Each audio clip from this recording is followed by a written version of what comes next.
Hello दोस्तों, तो जैसे कि पिछले एपिसोड में हमने देखा कि यूहो ने एक प्लान बनाया था कि वो मिंगडू सिटी पर हमला करेगा ताकि ज़ू टियानमेन को भी असली डर का एहसास हो सके। लेकिन मिंगडू सिटी में इन लोगों के लिए सबसे बड़ा खतरा royal soul engineer legion group था, जिनकी पावर बहुत ही ज्यादा टेरिफाइंग है। लेकिन यूहो ने ऐसा चाल चला था कि दूसरी तरफ यहाँ मिंगडू सिटी के अंदर मौजूद ज़ू टियानमेन और उसके साथियों को ऐसा लगता है कि दुश्मन समुद्री रास्ते का इस्तेमाल कर रही है, इसलिए हमें रॉयल सोल इंजीनियर लीजन को वहाँ पर भिजवा कर साउथर्न रीजन की उस सिटी में उन्हें वहीं पर खत्म करना होगा, वरना वो हमारे लिए और ज्यादा मुश्किलें क्रिएट करेंगे। और वैसे भी हम अपनी आर्मीज को फ्रंट लाइन से वापस नहीं बुलवा सकते। ऐसा करने से ज़ू टियानमेन की जान खतरे में आ जाएगी, लेकिन फिर भी ज़ू टियानमेन इस मिशन के लिए एग्री हो गया। दूसरी तरफ यूहो तो जानते रहे कि ये सब कुछ होगा, इसलिए वो अपने साथियों के साथ पूरी तरीके से तैयार खड़ा था। जहाँ पहले वो साउथर्न रीजन की एक सिटी पर हमला करके उसके बाद जंगल में चला जाता है, जहाँ जंगल में यूहो को एहसास हुआ कि सी मरमेड से जुड़ने के बाद अब यूहो की स्पिरिचुअल पावर और भी ज्यादा बढ़ चुकी थी, इसलिए वो प्लांट्स की भी इमोशंस महसूस कर सकता था और वो उनसे बात कर सकता है। इस तरह से वो सिल्वर ग्रास एम्परर की लोकेशन भी जान सकता था, जो जानकर तो यूहो और मिस टांगुटोंग दोनों ही काफी ज्यादा खुश हो गए थे। अब आगे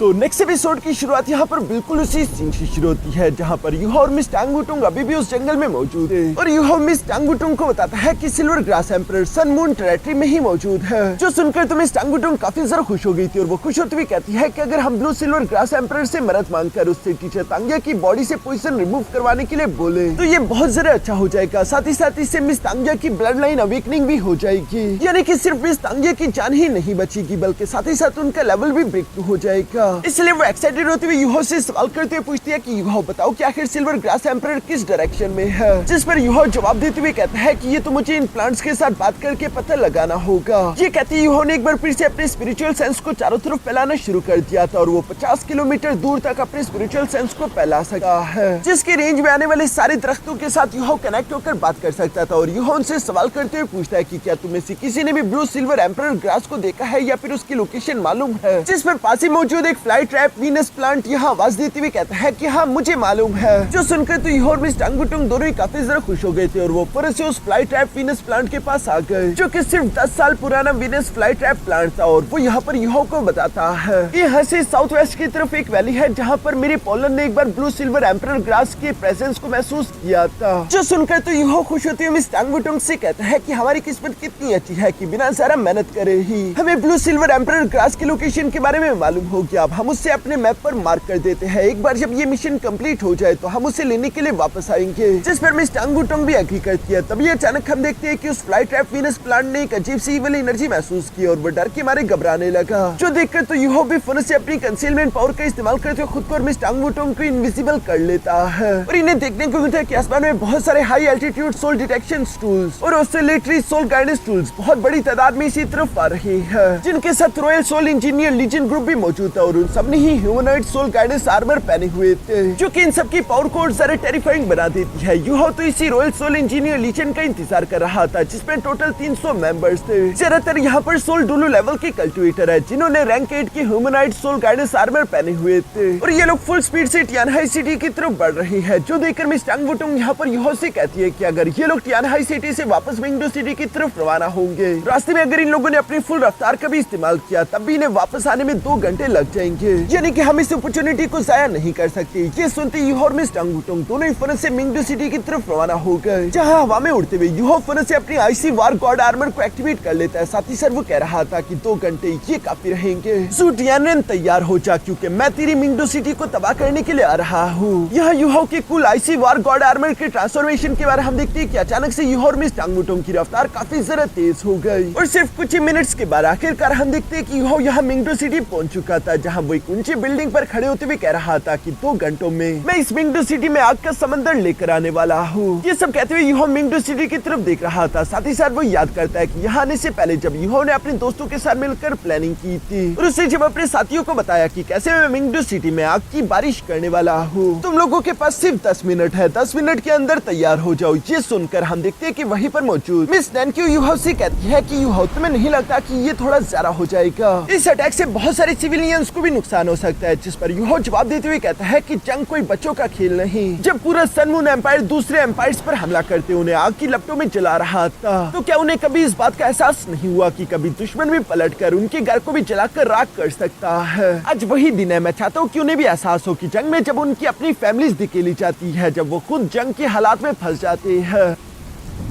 जंग के हालात में जब उनके और उनके प्यारों को नुकसान पहुंचता है, तो इसका अंजाम क्या होता है और इन्हें जंग को क्यों सपोर्ट नहीं करना चाहिए। क्योंकि सन मून एम्पायर को हमेशा उनकी जनता ही सपोर्ट करती रही है इन हमलों के लिए। अगर वो ऐसा ना करते और अपने एम्परर के खिलाफ प्रोटेस्ट करते तो शायद उन्हें ये सब ना करना पड़ता, लेकिन चूंकि उन्होंने अपने एम्परर को हर मामले में फुली सपोर्ट किया है, तो वो भी इसके बराबर के हिस्सेदार है और उन्हें भी इसका अंजाम भुगतना होगा। जिस पर कीटो भी कहता है कि जब से ज़ू टियानरेन सन मून एम्पायर का एम्परर बना है, तब से सन मून एम्पायर एक वार मशीन बन चुकी है। अब सन मून एम्पायर में कोई भी ट्रू सिविलियन नाम की चीज नहीं है, बल्कि सारे सिविलियंस वहाँ के सोल्जर्स हैं। जो सुनकर यूहो यहाँ पर ब्रदर केटो से सवाल करते हुए पूछता है कि केटो, क्या तुम वो चीज ले आए हो? जिस पर केटो हमें इशारा करता है। यहाँ ये लोग किस चीज के बारे में बात कर रहे थे, जल्दी हमें मालूम हो जाएगा। इसके बाद सीन शिफ्ट होकर वापस से प्रेजेंट में आ गया, जहाँ पर यूहो कहता है कि प्लान के हिसाब से हमारा स्टेप नंबर 1 होगा दुश्मन को अंधा करना, यानी उनके सारे स्पिरिचुअल और soul detection soul guidance tools को तबाह करना, ताकि उन्हें मालूम ही ना हो पाए कि कब इन पर हमला हो चुका, वो लोग कुछ भी देख ना पाए। इसके लिए हम देखते हैं कि वो अकेले हवा में जंप करते हुए खुद की बॉडी को इनविजिबल करके ultra high soul detection tools के ऊपर कई सारे बॉम्ब्स प्लांट कर देता है, जिन्हें एक साथ ही ने नीचे की तरफ जंप करते हुए डेटोनेट कर दिया। जिसकी वजह से हम देखते हैं कि बारी बारी करके उन ultra high soul detection soul guidance tools ने ब्लास्ट करना शुरू कर दिया। इससे सन मून एम्पायर को भी समझ आ गई थी कि हम पर हमला हो चुका है। दूसरी तरफ यूहो तो यहाँ मिस टांगुटोंग के पास आ गया। ये दोनों दूर से उस तबाही को देख रहे थे, जहाँ पर ultra high soul detection soul guidance tool blast होने के बाद उनका मलबा तेजी के साथ नीचे मिंगडो सिटी की तरफ आ रहा था और ऐसा लग रहा था जैसे कि आसमान से आग की बारिश हो रही हो, क्योंकि इसकी वजह से पूरी की पूरी मिंगडो सिटी में चारों तरफ तबाही और हंगामा मच गया था। सब लोग अपनी जान बचाने के लिए यहाँ वहाँ भागने लगे। साथ ही हम देखते हैं कि ज़ू टियानरेन के पैलेस के बाहर forest link device soul protective barrier formation activate होना शुरू हो गए और ज़ू टियानरेन भी इस तबाही की आवाज़ सुनते हुए अपने पैलेस से बाहर आकर देखता है, जहाँ उसे देखने को मिला कि उसकी मिंगडो सिटी पर हमला हो चुका है। ये तो उसने बिल्कुल भी एक्सपेक्ट नहीं किया था। ये उसके लिए बिल्कुल एक सरप्राइज जैसा था। इसलिए वो गुस्से से आग बबूला होते हुए कहता है कि कमीने, आखिर तेरी हिम्मत कैसी हुई यहाँ पर आकर हमला करने की। ये सब वो अपने दुश्मनों के लिए बोल रहा था। दूसरी तरफ हम देखते हैं कि वो यहाँ पर फिर से अपने गॉड इलेक्ट्रोलक्स की तलवार को बाहर की तरफ निकाल लेता है, जहाँ वो नेक्रोमेंसी की पावर का इस्तेमाल करते हुए स्पेक्ट्रल अंडर रेल्म के गेट को ओपन करना चाहता था। लेकिन यहाँ पर हम देखते हैं कि इन्होंने पहली बार 8 सोल स्किल मरमेड डुएट इस्तेमाल किया, जो 8 सोल स्किल प्रिंसेस लिया की थी। सी मरमेड क्लैन के पास हाई स्पिरिचुअल पावर होती है और चूंकि यूहो ने उसके साथ अपनी नेक्रोमेंसी की पावर का इस्तेमाल किया था, तो इसी वजह से हम देखते हैं कि यूहो की नेक्रोमेंसी की पावर अचानक से डबल हो गई। यूहो महसूस करता है कि स्पेक्ट्रल अंडर रेल्म के 18 गेट बहुत जल्दी ओपन हो गए, पहले से आधे वक्त में। जबकि पहले यूहो को 18 स्पेक्ट्रल अंडर रेल्म के गेट्स को ओपन करने में जितनी स्पिरिचुअल एनर्जी और सोल पावर लगती थी, अब उसकी आधी लगी है। दोनों तरह से प्रिंसेस लिया की वजह से यूहो को फायदा हुआ था। एनर्जी भी कम लगी और स्पेक्ट्रल अंडर रेल्म के गेट्स को भी यूहो जल्दी ओपन कर पाया। यहाँ पर प्रिंसेस लिया यूहो से कहती है कि मास्टर, अब इन गेट्स ऑफ डेथ्स को मेरे लिए छोड़ दे, इनका काम मैं संभाल लूंगी। जो सुनकर तो यूहो भी खुश हो गया था। इसके बाद वो अपने सोल्जर्स को ऑर्डर देते हुए कहता है कि heavy artillery soul engineer legion attack करने के लिए तैयार हो जाओ। जो सुनते ही टंगसेट का वो सोल इंजीनियर लीजन ग्रुप यहाँ ज़ूजी डिवाइन क्रॉसबो के साथ बाहर की तरफ आते हुए खुद को अटैक के लिए तैयार कर लेते हैं। यूहो मुस्कुराते हुए कहता है कि ज़ू टियानरेन, चलो तुम्हारे लिए शो की शुरुआत करता हूँ। और ये कहती यूहो ने फौरन से हमला करने का ऑर्डर दे दिया था, जिससे वो heavy artillery soul engineer legion वाले अपने ज़ूजी डिवाइन क्रॉसबोस का इस्तेमाल करते हुए फौरन से यहाँ मिंगडो सिटी पर हमला करना शुरू कर देते हैं। यूहो चूंकि यहाँ अपने सोल्जर्स के साथ सोल डिटेक्शन को शेयर कर रहा था, तो इसी वजह से ये दुश्मन की प्रिसाइज लोकेशन देख पा रहे थे और ये जानते थे कि हमें मिंगडो सिटी को ज्यादा से ज्यादा नुकसान पहुंचाने के लिए कहाँ हमला करना होगा।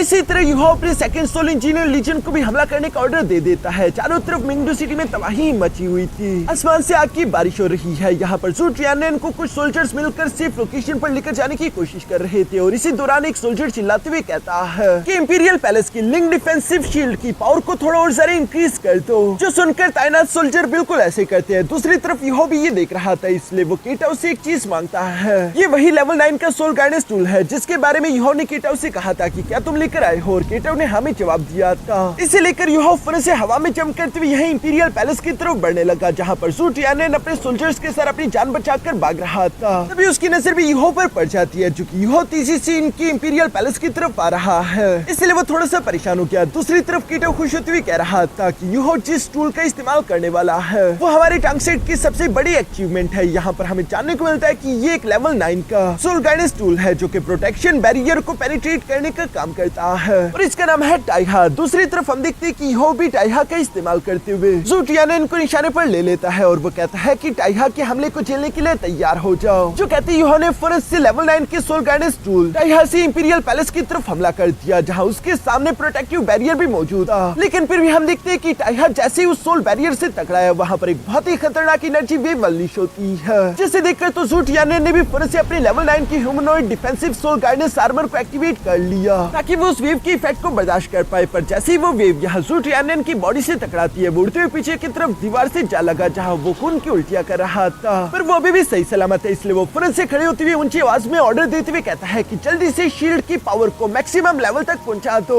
जो सुनकर बिल्कुल ऐसे ही किया जाता है। लेकिन दूसरी तरफ हम देखते हैं कि टाइहा शील्ड पेनिट्रेटर को इतना भी आसानी के साथ रोका नहीं जा सकता बल्कि वो गोल गोल घूमती हुई स्लिंग डिफेंसिव शील्ड के अंदर आखिरकार पेनिट्रेट करते हुए सुराख कर ही देता है। पर यहाँ आने के बाद वो रुक गया था जो देखकर तो ज़ू टियानन को लग रहा था कि शायद अब ये आगे नहीं बढ़ पाएगा। वो इसलिए क्योंकि इंपीरियल पैलेस की शील्ड सबसे ज्यादा खतरनाक और पावरफुल शील्ड है। इसे शटर करना और इसके आर पार हमला करना इतना भी आसान काम नहीं। ये कहते हुए ज़ू टियानन अभी खुश हो ही रहा था लेकिन दूसरी तरफ यूहो उसकी इस खुशफहमी को खत्म करने के लिए कहता है कि अच्छा ये बात है और ये कहती उसने टाइहा शील्ड पेनिट्रेटर के अंदर से एक अटैक को जनरेट करना शुरू कर दिया और हम देखते हैं कि टाइहा शील्ड पेनिट्रेटर के अंदर से एक पावरफुल लाइट बीम अटैक तेजी के साथ निकलते हुए सीधे ज़ू टियानन की तरफ बढ़ने लगा। जो देखकर तो ज़ू टियानन भी घबरा गया था और वो घबराते हुए कहता है कि ये अच्छा नहीं है और वो फौरन से purple radiant bodyguard soul guidance tool को एक्टिवेट कर लेता है जो कि स्पेशली ज़ू टियानन की प्रोटेक्शन थी। और इसी के साथ जैसे ही वो लाइट बीम टकराई तभी अचानक वहां पर एक बहुत ही खतरनाक एनर्जी ब्लास्ट हो गया।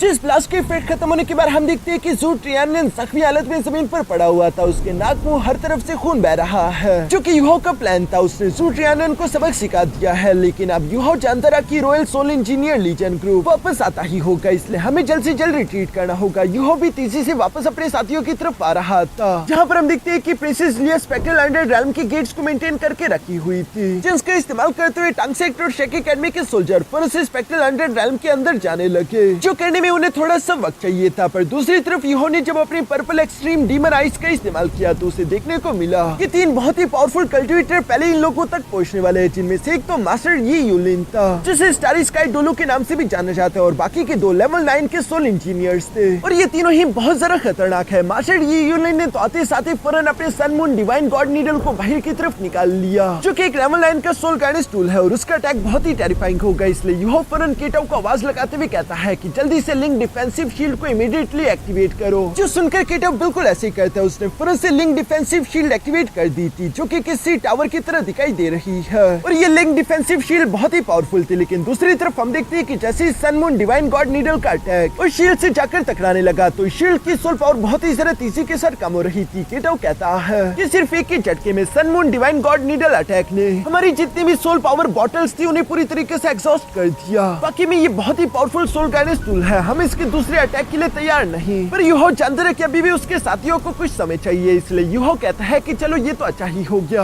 मैं और टांग वुटुंग जाकर स्टारी स्काई डोलू को रोकने की कोशिश करते हैं जबकि तुम लोगों का काम होगा बाकी के 2 लेवल 9 के सोल इंजीनियर्स को रोक कर रखना जब तक हमारे सारे सोल्जर स्पेक्ट्रल अंडर रेल्म के अंदर चले ना जाए। सिर्फ कीटो और मिस चैंग ने पीछे की तरफ रुककर इस जगह की हिफाजत करेंगे। ये कहने के बाद यूहो कहने लगा कि अब वक्त आ चुका है कि सन मून एम्पायर को बताया जाए कि यूहो को गुस्सा दिलाने का अंजाम क्या होता है। जो कहते यूहो अपने साथियों के सर हमला करने के लिए रवाना हो गया। सबसे पहले यूहो यहाँ मास्टर यी यूलिन पर सोल इम्पैक्ट टेक्निक का इस्तेमाल करता है जो स्पिरिचुअल अटैक अपनी तरफ आता हुआ देखकर मास्टर यी यूलिन ने भी क्लैमिटी हेलमेट एक्टिवेट कर लिया था ताकि वो खुद के दिमाग को प्रोटेक्ट कर सके। लेकिन जैसे ही वो सोल इम्पैक्ट टेक्निक उनके दिमाग से टकराया वो फौरन से शैटर हो गया। ये देखकर तो मास्टर यी यूलिन भी सरप्राइज होते हुए कहते हैं कि ये एक लेवल 9 का स्पिरिचुअल डिफेंस सोल टूल था और फिर भी ये इस लड़के की एक सोल इम्पैक्ट टेक्निक को बर्दाश्त नहीं कर पाया। इस लड़के के स्पिरिचुअल अटैक वाकई में इनक्रेडिबली पावरफुल है। यहाँ हम देखते हैं कि यूहो मास्टर यी यूलिन के सामने आकर हवा में खड़ा हो गया था, जहाँ यूहो की ह्यूमनाइट सोल गार्डेंस आर्मर को देखते हुए मास्टर यी यूलिन इंप्रेस होते हुए कहता है कि इस लड़की का सोल गार्डेंस आर्मर हमारे सन मून एम्पायर के किसी भी ह्यूमनाइट सोल गार्डेंस आर्मर के मॉडल से ज्यादा एडवांस और पावरफुल है। इस लड़की को वाकई में एक मॉन्स्टर कहा जा सकता है। दूसरी तरफ हम देखते हैं कि एक लेवल 9 के सोल इंजीनियर को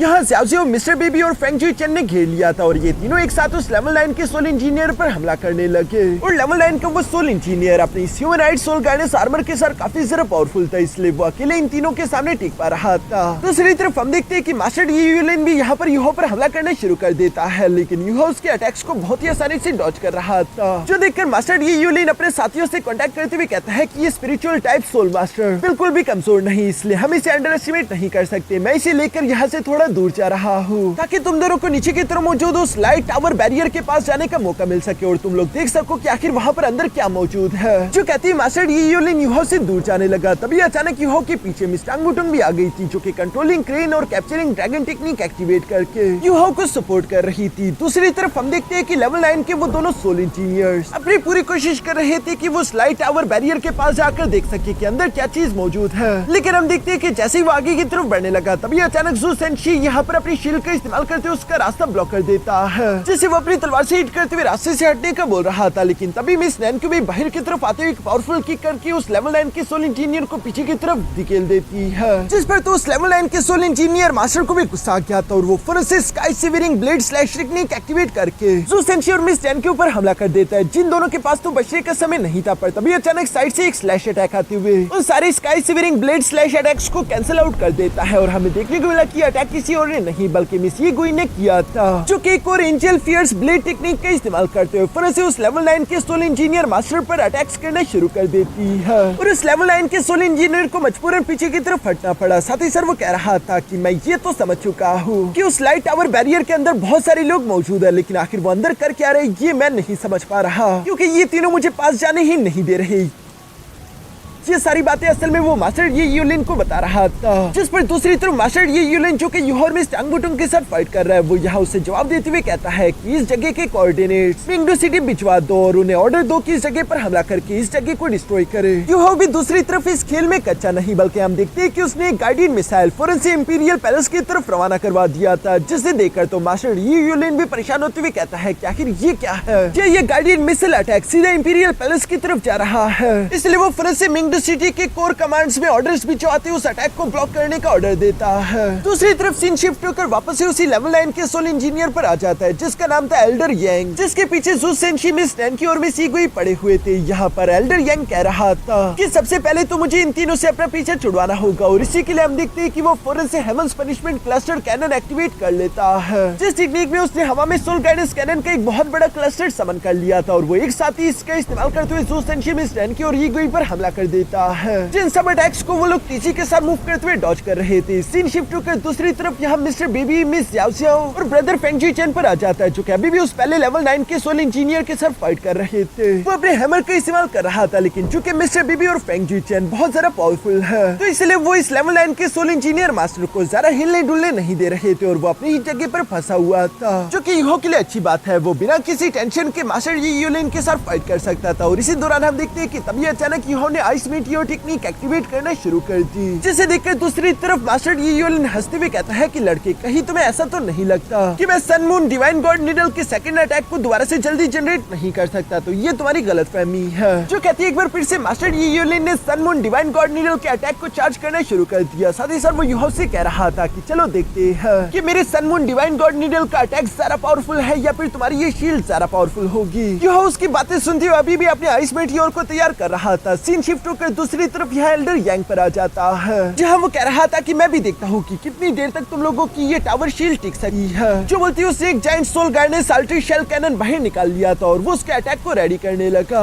जो देखकर तो ज़ू सेंशी परेशान हो गया था, क्योंकि वो जानता था कि उनका लिंक डिफेंसिव शील्ड काफी कमजोर हो चुका है, वो सेकंड अटैक को बर्दाश्त नहीं कर पाएगा। इसलिए मुझे कुछ करना होगा, लगता है कि मुझे सब कुछ दांव पर लगाना होगा। यहाँ पर ज़ू सेंशी के पास एक नई स्किल थी जिसे पहले ज़ू सेंशी ने कभी इस्तेमाल नहीं किया था, लेकिन आज वो इसे इस्तेमाल करने वाला है। ये किसी तरह की स्पेस पावर थी, जिसमें ज़ू सेंशी अपने ब्लैक रोड आइस की पावर्स को इकट्ठा करके हवा में एक फॉर्मेशन एक्टिवेट कर लेता है, जिस फॉर्मेशन के अंदर से दो हाथ बाहर की तरफ निकलते हुए फ्रंट से एल्डर टोंग को पकड़कर उस फॉर्मेशन के अंदर खींच के जहां अंदर की तरफ एक दूसरा स्पेस था, यानी कि ज़ू सेंशी किसी भी कल्टीवेटर को पकड़कर एक पॉकेट स्पेस में डालते हुए अपनी मनमर्जी की लोकेशन पर ला सकता है। ज़ू सेंशी जब ये कर रहा था, दूसरी तरफ हम देखते हैं कि तब तक मास्टर यी यूलिन ने अपने sun moon divine god needle के अटैक को चल दिया, जबकि दूसरी तरफ से यूहो भी अपने आइस मीटियोर अटैक को तेजी से उसी अटैक की तरफ चल देता है, जो कि वैसे तो बहुत ही बुरा हो सकता था, लेकिन तभी अचानक हम देखते हैं कि ज़ू सेंशी ने एल्डर टोंग को दोबारा अपने पॉकेट स्पेस से बाहर की तरफ निकालते हुए अपनी तरफ खींच लिया, जहां एल्डर टोंग को संभलने का मौका नहीं मिला था और ज़ू सेंशी ने उसे एक पावरफुल पंच के साथ हिट करते हुए फौरन से यूहो और मास्टर यी यूलिन के अटैक के सेंटर की तरफ फेंक दिया, जहां पर साथ ही साथ यूहो कह रहा था कि रेस्ट इन पीस। और ये बात सही भी थी, क्योंकि एल्डर टोंग भी यहाँ पर इन दोनों टेरिफाइंग अटैक्स को अपनी तरफ बढ़ते हुए देखकर फौरन से इनविंसिबल शील्ड एक्टिवेट कर लेता है, वरना उसका मरना तय था। इन दोनों अटैक से टकराकर हम देखते हैं कि एल्डर टोंग फौरन जमीन पर जा लगा, जो देखकर तो मास्टर यी यूलिन भी एल्डर टोंग का नाम चिल्लाता है। दूसरी तरफ जमीन पर आने के बाद एल्डर टोंग यहाँ खून की उल्टियां कर रहा था, उसकी हालत बद से बदतर हो चुकी थी, बस बड़ी मुश्किल से वो सिर्फ जिंदा बचा था, लेकिन ये खुशी ज्यादा देर टिक नहीं पाती, क्योंकि तभी अचानक हम देखते हैं कि मिस टांग वुटोंग अपने ड्रैगन गॉड स्लैश टेक्निक का इस्तेमाल करते हुए अपने स्पीयर के साथ उसे जान से मार डालती है, जो देखकर तो उस लेवल 9 के सोल इंजीनियर या फिर मास्टर यी यूलिन को अपनी आंखों पर यकीन नहीं आ रहा था। वो लोग हैरान होते हुए कह रहे थे कि आखिर ऐसा कैसे हो सकता है, इन लोगों ने एल्डर यांग को जान से मार कैसे दिया। अफसोस हम इनकी जाल में फंस चुके, अब हम ज्यादा देर तक इस जंग को कंटिन्यू नहीं रख सकते, इसलिए मास्टर यी यूलिन यहाँ पे मिंगडू फोर्सेस को कोऑर्डिनेट्स भेजते हुए कहता है कि उस लाइटनिंग टावर पर हमला करो, उसमें जो कुछ भी है उससे खत्म करना होगा। साथ ही साथ मास्टर यी यूलिन यहाँ उस लेवल 9 के सोल इंजीनियर से कह रहा था कि अब सिर्फ हम दोनों ही है, होल्ड बैक मत करना और अपनी पूरी जान लगा देना, जो सुनकर वो लेवल 9 का सोल इंजीनियर बिल्कुल ऐसे ही कर रहा था। पर तभी अचानक इन लोगों को हवा में एक गोल्डन रोशनी चमकती हुई दिखाई दी, जो कि कोई और नहीं बल्कि मिस टांग वुटोंग है, और उसने अपने 8 soul skill dragon dance solar radiance को एक्टिवेट करना शुरू कर दिया था,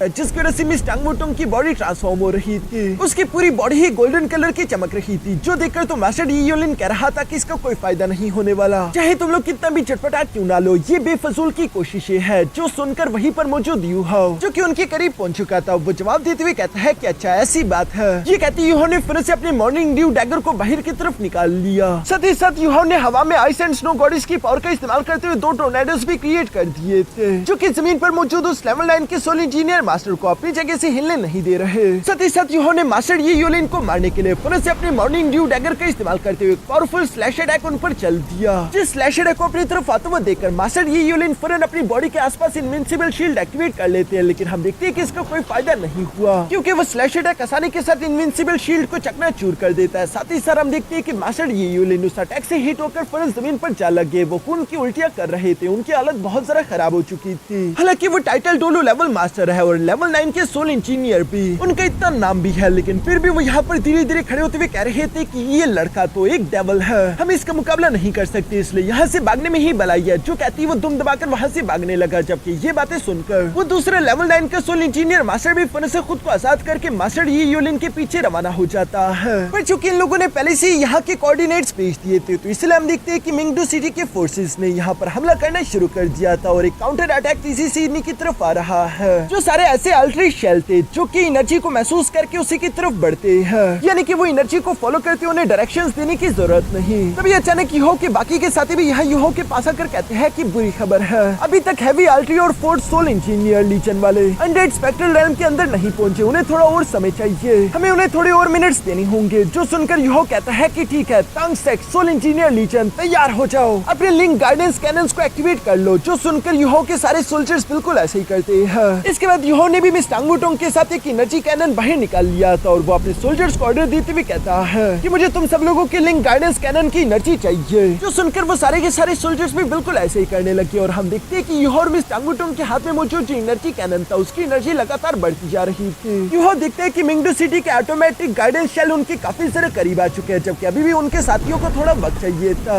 इसलिए वो अपने दोस्तों को लेकर फौरन इस एनर्जी कैनन के साथ ही आगे की तरफ बढ़ने लगता है। और जैसा कि हम जानते हैं कि वो सारे के सारे सारे अल्ट्रा शेल एनर्जी को फॉलो करते थे, तो वो इस एनर्जी कैनन को महसूस करके उसी के पीछे रवाना हो जाते हैं, जिससे ये लोग इसी तरह एक दूसरे की तरफ पुश करते हुए पास कर करके आखिरकार हम देखते हैं कि यूहो और मिस टांग वुटोंग उसे आसमान की ऊंचाइयों तक पहुंचाकर यूहो उसे अकेले और जरा आगे की तरफ पुश करना शुरू कर देता है, जिसकी वजह से जितने भी ऑटोमेटिक सोल गाइडेंस टूल थे वो सीधे जाकर उस एनर्जी कैनन से टकरा गए, जिसकी वजह से वहाँ पर एक बहुत ही टेरिफाइंग ब्लास्ट हुआ, जिसकी रेंज से बाकी के सब लोग तो बाहर थे, लेकिन यूहो अभी भी उस रेंज में था, इसलिए सब लोग यूहो के लिए परेशान होने लगते हैं। मगर तभी अचानक हम देखते हैं कि यूहो एक पोर्टल ओपन करते, उसके अंदर से सही सलामत निकलकर बाहर आ गया, यानी कि यूहो ब्लास्ट से पहले स्पेक्ट्रल अंडर रेल्म पहुंच चुका होगा और उसके बाद वो स्पेक्ट्रल अंडर रेल्म से यहाँ बाहर निकल आया है, जहाँ यूहो पीछे की तरफ पलटते हुए मिंगडू सिटी की तरफ देखकर कह रहा था कि ज़ू टियानरन, ये तो बस सिर्फ एक ट्रेलर था, पिक्चर तो अभी बाकी है, अगली बार जब मैं आऊंगा तो तुमने जितना भी खून बहाया उस सब का हिसाब तुम्हें मुझे देना होगा। जो सब कहते हुए यूहो अपने साथियों के साथ मिंगडू सिटी को आग में जलता हुआ देख रहा था। इसके बाद वो अपने साथियों से कहता है कि चलो रिट्रीट करो, जो सुनकर यूहो के सारे दोस्त स्पेक्ट्रल अंडर रेल्म में जाने लगे, लेकिन जाने से पहले यूहो मिस टांग वुटोंग से कहता है कि अभी एक और जरूरी काम है, मिंगडू सिटी को छोड़ने से पहले हमें उसे पूरा करना होगा, जो कि ब्लू सिल्वर एम्परर को ढूंढना है। और यहाँ इसी सीन के साथ हमारा ये एपिसोड यहीं पर खत्म हो जाता है।